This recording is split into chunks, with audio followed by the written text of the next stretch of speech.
Na hora que a gente identificar um paciente com sepse, a gente precisa imediatamente, nos próximos minutos, na próxima hora, ressuscitar o paciente volemicamente, colher culturas, iniciar antimicrobiano e colher lactato arterial.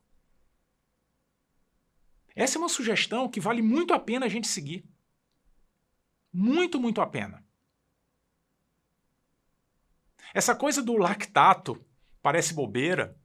Iniciar o antibiótico precocemente parece meio que bobeira, né? Mas tem um impacto absurdo. Para ter uma ideia, a cada hora que a gente atrasa o início de antimicrobianos, a mortalidade na sepse aumenta de 3 a 4%. Um lactato arterial que esteja 4, 5 vezes acima do limite da normalidade denota uma mortalidade de cerca de 70%. E não conseguir fazer o lactato melhorar se associa também a uma mortalidade expressiva. Então, muita atenção com essa ideia da abordagem intensa da sepse na primeira hora. Isso é bem importante. Olha só como tudo fica fácil no cenário das questões de prova. Questão do Revalid NEP, sempre questões boas. Só o que interessa. Paciente de 30 anos com abscesso renal entubado e ventilação mecânica, tem disfunção respiratória, fala sério, sepse. Pressão 9/4, febrão, taquicárdico, taquipneico, PO2 e FO2 relativamente ok. E olha só, após ressuscitação volêmica apresentou melhora do quadro hemodinâmico. Pressão 11/7, beleza, ok. Pressão resolveu, né? Bilirrubina dentro da normalidade, creatina um pouco aumentada, lactato também um pouco aumentado. Qual é a definição atual do quadro clínico? Tem sepse? Tem sepse, bonitinho. Pode marcar a letra A, pode marcar, não tem discussão não. Sepse grave, toda sepse é grave. Choque séptico, pelo amor de Deus. A pressão não resolveu. Resolveu, papai. Ah, mas o lactato está alto ainda. Sim, vai reduzir com o tempo, certamente. Muita atenção. Resposta, sepse. Acabou-se a conversa. A letra D fala em síndrome da resposta inflamatória sistêmica, que é um conceito que hoje a gente valoriza muito menos, mas na verdade é um cenário em que o indivíduo pode ter um quadro inflamatório parecido com sepsis sem uma infecção presente. Não é o caso da questão. Outra, mulher, 59 anos, com antecedente de hipertensão, de epidemia de diabetes, da entrada no pronto-socorro com tosse, dispneia e febre há um dia. Deve ter infecção respiratória. De acordo com o Sepsis 3.0, terceiro consenso mundial de sepse. Olha os dados da paciente aí. Temperatura ok, pressão está baixa, frequência cardíaca ok, respiratória elevada, saturação de oxigênio não está tão boa assim.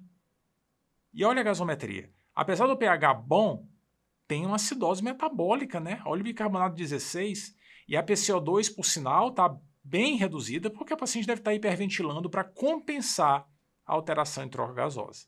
A letra A fala que a ausência da SIRS afasta o diagnóstico de sepse. Muita atenção. Nas primeiras definições de sepse, para a gente dizer que tinha sepse, tinha que ter infecção suspeitada e presença de critérios de SIRS, que envolviam, por exemplo, elevação da frequência cardíaca, leucocitose, enfim. Isso não é mais obrigatório, a gente não precisa ter esses critérios para definir sepse. Letra B, o lactato é imprescindível para sepse? Não, o lactato é um marcador de hipoperfusão tecidual. Se tiver aumentado no paciente com infecção, é sepse, mas ele não é obrigatório. Letra C, confirmado o diagnóstico de sepse, esse caso passa a ser classificado como choque séptico. Pera lá. O indivíduo, para ter choque séptico, tem que ter hipoperfusão, e a gente vai buscar hipotensão com elevação do lactato. Mas é fundamental ter ressuscitado o indivíduo antes, papai.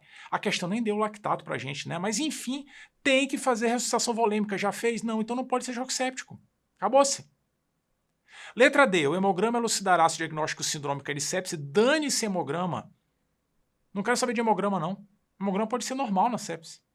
E letra E, o Quick-Solfa nesse caso é positivo. Ah, legal. Define sepse? Não, mas o Quick-Solfa é positivo. Olha, por exemplo, A pressão arterial sistólica, menor que 100. Frequência respiratória, maior que 22. Quicksilver é positivo. Acabou-se a conversa. Mais uma, só o que importa. Pielonefrite, sonolenta, com perfusão identificada, taquicárdica, taquipneica, pressão tá baixa, lactato arterial elevado. O que é isso aí? Sepse. É choque séptico? Não sei. Tem que fazer a ressuscitação volêmica antes. Enfim, com base nesse caso, o que o Survive Sepsis orienta? Vamos ver.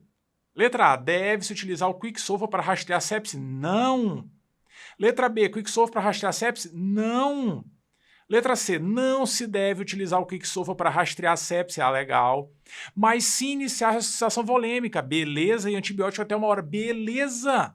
Certinha a letra C. Olha a letra E, pula D, olha E. A vasopressina deve ser o vasopressor de primeira escolha se o paciente apresentar choque séptico? Não, noradrenalina. A vasopressina pode até ser utilizada nos casos refratários. E a letra D? A hidrocortisona deve ser utilizada se o paciente apresentar choque séptico. Olha para mim aqui. Por muito e muito tempo, já se tentou implementar o corticoide na abordagem do paciente com sepse. Assim, independente do cenário da sepse, sabe? Não é resposta inflamatória exagerada, vou dar corticoide. O ponto é que a gente nunca conseguiu mostrar que isso de fato faça diferença.